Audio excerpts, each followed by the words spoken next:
Bienvenue dans cette nouvelle édition du QG News. Voici les titres de l'actualité. Au Kenya, Raila Odinga lance une nouvelle offensive politique. Il propose un gouvernement intérimaire qui sera effectif pendant 6 mois, ce jusqu'à une nouvelle élection. Ce dernier rejette toujours la réélection du président Uhuru Kenyatta. L'Ivoirien Alassane Appalinfo a été suspendu de ses fonctions de président de l'ACNOA le 3 novembre 2017. Suspension qui résulte de la plainte introduite auprès du tribunal arbitral du sport par le Camerounais Kelkaba Malboum. Et la 28e édition des journées cinématographiques de Carthage se poursuit en Tunisie. Découverte enfin du journal du documentaire Kemtiou sur Cheikh Anta Diop, célèbre historien sénégalais à l'affiche lors de cet événement. Mais tout d'abord au Cameroun, un couvre-feu a été instauré dans la ville de Bamenda, région anglophone située au nord-ouest du pays. Il est en vigueur de 22h à 5h du matin jusqu'au 23 novembre. Une décision qui survient après la mort de 2 gendarmes ce mercredi 8 novembre dans une attaque armée contre un poste de contrôle de la gendarmerie à l'entrée de la ville de Bamenda. L'opposition kenyane continue son mouvement de résistance après la réélection du président Uhuru Kenyatta. L'opposant Raila Odinga appelle désormais à un gouvernement intérimaire. Objectif, assurer le processus électoral et superviser le scrutin de 2018. Le gouvernement de transition demandé par l'opposant aura une durée de vie de 6 mois. Idelette Mirabel-Bisson. C'est ce mercredi 8 novembre 2017 que le chef de l'opposition kenyane a lancé un appel pour la formation d'un gouvernement intérimaire qui va superviser le scrutin de 2018. En fait, le principal opposant du Kenya précise que le gouvernement provisoire de transition va avoir pour mission la supervision du processus électoral avant la présidentielle. L'ancien candidat à la présidentielle propose un gouvernement intérimaire composé de représentants du parti au pouvoir et de la Super Alliance nationale de l'opposition.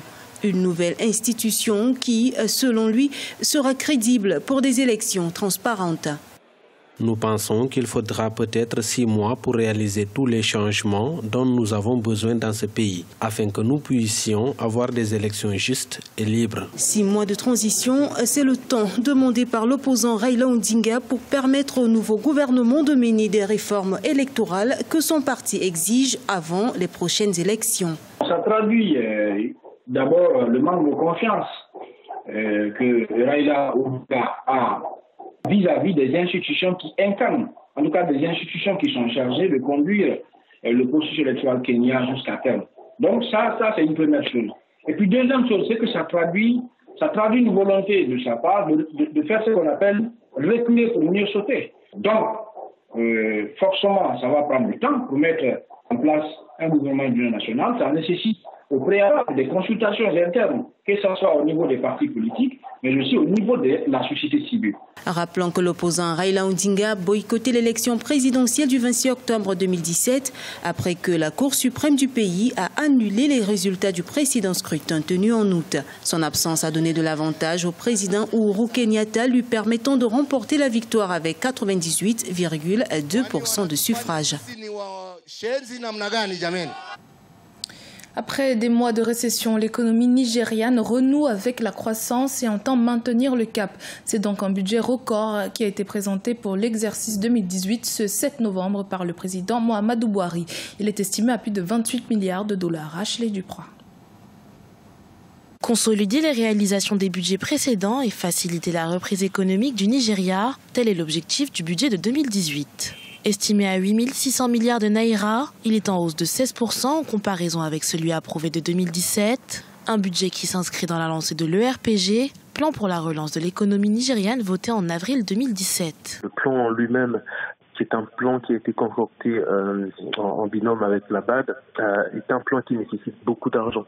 Donc c'est un peu normal que ce budget soit vu à la hausse pour justement répondre aux défis du plan de l'ERPG que le président Buhari avait annoncé en avril. Un plan aussi ambitieux, aussi stratégique pour l'une, sinon la première économie du continent. Boko Haram, la corruption ou encore la chute du baril de pétrole et du naira, autant de facteurs qui ont plongé la première puissance africaine dans une récession en août 2016.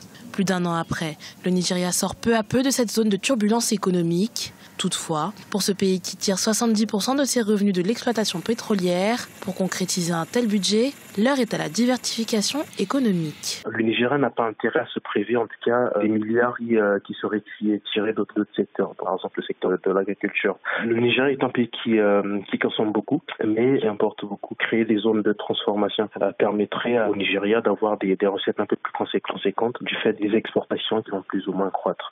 L'optimisme économique nigérian est motivé par des prévisions plutôt rassurantes. En 2018, la croissance est attendue à 3,5% avec une inflation en baisse de 12,5% contre 15% en 2017. La production pétrolière devrait également connaître une hausse, passant à 2,3 millions de barils par jour. Rebondissement dans l'affaire Kalkaba Malboum, le général Lassana Palinfo a été suspendu de ses fonctions à la tête de l'Association des comités nationaux olympiques africains depuis le 3 novembre. Pour l'heure, l'Algérien Moustapha Berraf, vice-président de l'ACNOA, assure l'intérim à la présidence de cette association. Deo Gracias Podo. L'ACNOA, l'Association des comités nationaux olympiques d'Afrique, a décidé vendredi 3 novembre 2017 de la suspension de son président, Lassana Palinfo. Ce dernier a été écarté par 47 voix contre 4 par les 51 membres des différents comités nationaux qui se sont réunis à Prague, en République tchèque. Le dirigeant ivoirien est suspendu en attendant la décision du tribunal arbitral du sport dans le litige l'opposant au Camerounais Ahmad Kalkaba Malboum depuis le mois de mai. Ce dernier avait été disqualifié de la dernière élection pour des raisons éthiques.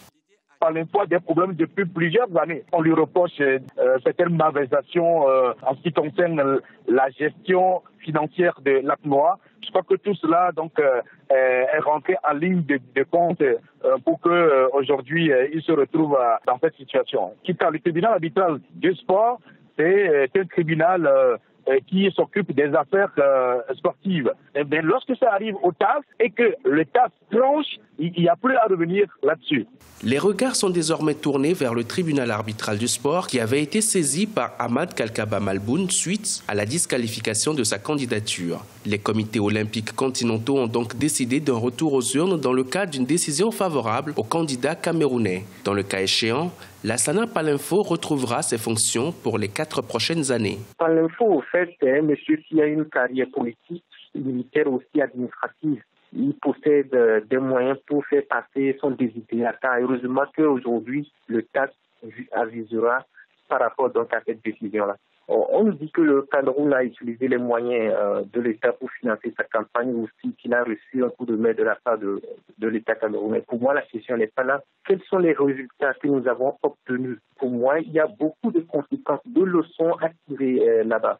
Il était reproché au président du Comité national olympique et sportif camerounais, Ahmad Kalkaba Malboum, d'avoir bénéficié du soutien de son gouvernement dans sa campagne électorale. Ces accusations avaient été transmises à la commission d'éthique du Comité international olympique. Aujourd'hui, la présidence de l'ACNOA a été confiée à l'Algérien Moustapha Berraf, jusqu'alors premier vice-président de l'instance continentale.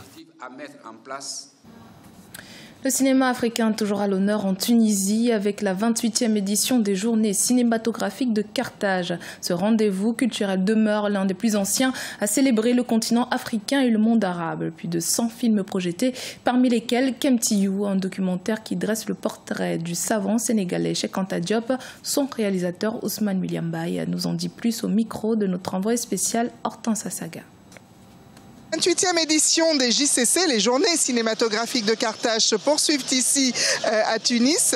À côté de moi, le festivalier du jour, il s'appelle Ousmane William Baye et il est l'auteur de Kemtiou, un documentaire sur Cheikh Anta Diop qui est en compétition ici. Alors, Ousmane, comment se passent les JCC? Je sais. Les JCC se passent très bien. Pour moi, c'est beaucoup de bonheur d'être là parce que Kemtiou a eu 3 projections et le public a été ravi, si j'ose croire leurs commentaires.